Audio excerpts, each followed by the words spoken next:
Bonjour, troisième vidéo.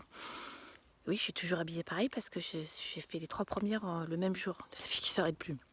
Ah bah maintenant que j'ai poussé mon cri, que j'ai ouvert ma gueule, je ne m'arrête plus, tant pis pour vous. Qu'est-ce que je voulais dire avec tout ça? Oui, ah ben voilà, on va y aller. Donc je m'appelle Sandra Angelier, j'ai 48 ans, j'ai un fils de 15 ans. Et quand j'avais, bref, pour mes 29 ans, je me suis fait un cadeau, je me suis fait un éveil. Un éveil brutal. J'ai eu un très grave accident de la route. Quand je dis très très grave, c'est pas pour me la péter, j'ai failli mourir. J'ai été fracassée de partout, quoi. Allez, on y va, je vais vous expliquer tout. Trauma crânien, là, petit enfoncement de l'orbite, clavicule droite, radius cubitus à gauche, fracture ouverte à gauche, rate pleine de sang, qu'est-ce qu'il y avait encore, pneumothorax, et à droite, je fais toujours des pieds à la tête, de tête aux pieds pour pas rien oublier. Et à droite, fracture fémur droit, mais normal. Normal, classique. Donc fracassé, quoi, brisé. Et en fait, ça, ben, c'est comme j'étais à l'intérieur. Hein. C'était tout cassé chez moi. Et ça va, j'avais 29 ans, j'avais une vie relativement saine, malgré les soirées à faire la bringue. Mais je me suis vite remise.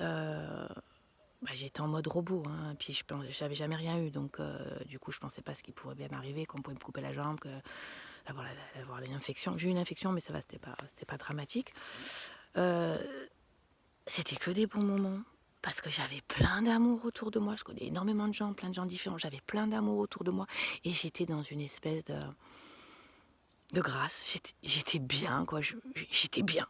Moi qui fuis, qui quittais hôtesse de l'air, qui fuis, qui fait 24 déménagements, et là. Écoutez, j'étais posée sur mon lit et à un moment donné, même j'avais un fixateur externe, un appareil qui tient les os. À un moment donné, je l'ai rejeté.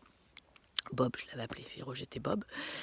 Et je suis restée 3 semaines sur mon lit, telle une reine, à faire pipi, caca à la toilette. Et moi qui suis super speed, bah, super bien, quoi. Bah, déjà, t'as pas le choix. Et résignée, bien. J'en ai jamais voulu aux gens qui me sont rentrés dedans, parce que je me dis, j'aurais pu me viander toute seule, ou bourrée, ou fatiguée. Et puis, c'était pas le propos, quoi. C'était surtout, je suis là, quoi. Je suis là et je suis trop contente d'être là. Et j'ai jamais eu mal, c'est pas pour me la péter, mais j'ai jamais eu mal. Bien soignée, puis surtout en mode robot, pas eu mal. Et, euh, et les gens, oh, qu'est-ce qu'elle est belle! J'étais beaucoup plus belle en fauteuil. Hein. Qu'est-ce qu'elle est belle, qu'est-ce qu'elle est drôle. Oh là là, elle est rigolote. J'avais rien changé. Hein. Je veux dire, j'ai toujours été aussi con, toujours été aussi drôle. Mais par contre, le regard des autres. Le regard des autres, j'étais beaucoup plus belle et drôle. C'est bizarre, hein. Et par contre, oui, j'ai changé parce que là, j'ai pensé qu'à ma gueule. C'est avec des moments où je pensais aux autres. Là, j'avais peu d'énergie, donc je me l'ai gardée. Et, je me la gardais pour moi. Et j'ai commencé à préparer mon corps à chaque opération, ce que je fais maintenant en coaching et en soins énergétiques. Bah, je faisais naturellement ce que je fais maintenant avec certains protocoles, mais tout aussi naturel. Mais je parlais à mon corps. Je dis, bon, là, la grosse journée, tu vas en chier et tout. Je parlais à mes cellules. Bah, j'ai jamais eu mal. Ça s'est toujours bien passé. Bon, j'avais peut-être pas assez parlé à la cellule du foie parce que, vu la longueur des anesthésies, je partais à 9 h, je rentrais à 18 h, je relaxe, vomito. Mais sinon, vraiment cool. Et en fait, en fait, peut-être même trop cool. Suite à cet accident, je me suis mariée et j'ai eu mon enfant. Forcément, j'ai eu la pétoche. J'ai eu mon fils. Mais j'avais pas compris encore. Ça m'a éveillée. Je me suis intéressée au biodécodage. Parce que en centre de rééducation, avec ma Croix-Rouge, les gens venaient tous me raconter leur vie. Et je faisais des parallèles entre leur vie et là où ils avaient été touchés. Donc j'ai travaillé le biodécodage, mais en théorie, je veux dire, le corps s'est vite rétabli. C'était le premier réveil. Et le deuxième a eu lieu quelques années après, on va dire en 2020. Là, c'était là, le réveil de l'âme avec une relation dure, quoi. Et là, mon âme, ça a été le deuxième effet qui se coule. Mon âme s'est réveillée et a écouté le corps et le corps a écouté l'âme et l'âme a écouté le corps. Mais l'accident,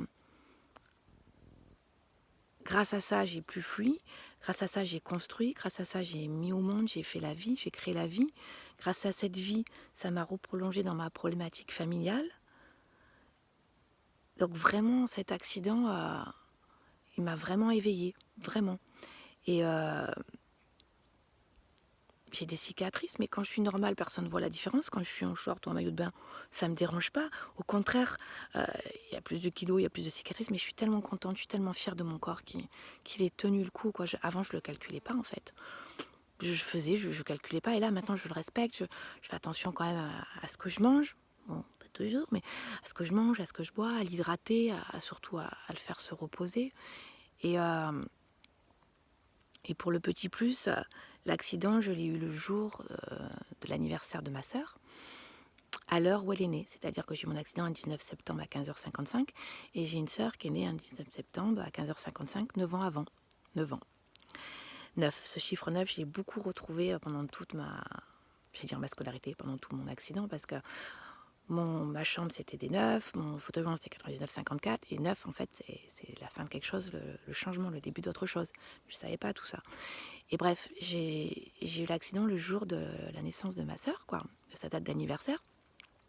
Et il faut savoir que cette sœur-là, c'est moi qui ai coupé son cordon, et c'est ma sœur, on va dire, remplaçante. Moi, j'ai pas été élevée par ma maman, et c'est la première fille que ma mère élève. Donc pour moi, c'était, bon, ben, elle est là, ben, je sers à rien, quoi, je peux me barrer, quoi. Eh ben non, moi je sers et je suis là. Je me sers moi, je sers vous.